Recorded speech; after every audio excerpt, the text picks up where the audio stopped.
দর্শক, আবারও বাজার পরিস্থিতি সম্পর্কে জানবো। বাজার পরিস্থিতি নিয়ে জানাতে বান্দরবান থেকে আমাদের সাথে সরাসরি যুক্ত হচ্ছেন সহকর্মী ইয়াসিনুল হাকিম। ইয়াসিন।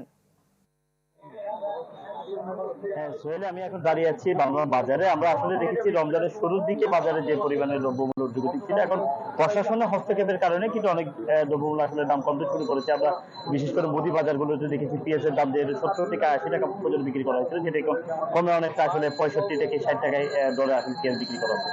তবে লেবুর বাজারে যে দামটি, সেটি এখনো কিন্তু আসলে প্রশাসন কোনোভাবে লেবুর দামটি আসলে নিয়ন্ত্রণ করতে পারছে না। লেবু প্রতি পিস 25 টাকা এবং 20 টাকা জোড়া 50 এবং 60 টাকা বিক্রি করা হচ্ছে। অন্যদিকে আমরা লক্ষ্য করেছি কাঁচামরিচের বাজার যেটি ছিল, সেটি শুরুর দিকে 160 টাকা 70 টাকা বিক্রি করা হলো। এখন প্রশাসনের হস্তক্ষেপের কারণে সেটি কমে 100 টাকা থেকে 120 টাকা বিক্রি করা হচ্ছে। অন্য যে শশা যেটি আসলে 100 টাকা 110 টাকা বিক্রি করা হতো, সেটি এখন 60 থেকে 70 টাকা বিক্রি করা হচ্ছে। বিশেষ করে জেলা প্রশাসন আমাদেরকে যেটি জানিয়েছে, বান্দরবানের প্রত্যেকটি জায়গাগুলোতে আসলে ইফতারের যে সামগ্রী টিসিবির মাধ্যমে, খোলা বাজারের ট্যাক্স সেলের মাধ্যমে টিসিবিতে মানুষকে তেল, ছোলা, চিনি এবং মুসুরের ডাল সহ নিত্য প্রয়োজনীয় দ্রব্যগুলো সরবরাহ করা হচ্ছে। সেজন্য এই জিনিসটা অনেকটা আসলে ঝুঁকিপূর্ণ এসেছে।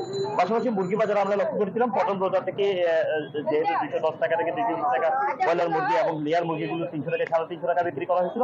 এখন প্রশাসনের হস্তক্ষেপের কারণেই কিন্তু আসলে 190 থেকে 95 টাকা বিক্রি করা হচ্ছে। তবে জেলা প্রশাসন আমাদেরকে জানিয়েছে, কেউ অতিরিক্ত মূল্যে যদি সে বিক্রি করে, তাদেরকে বিরুদ্ধে আইনত ব্যবস্থা নেওয়ার জন্য বান্দরবানের শহর বিভিন্ন জায়গাগুলোতে নির্বাহী ম্যাজিস্ট্রেটের টহল টিম অব্যাহত রয়েছে বলে জানিয়েছে। সব মিলিয়ে আসলে প্রশাসনের হস্তক্ষেপে কিছুটা কমতে শুরু করেছে বাজারের নিত্যপণ্যের দাম। সোহেলি।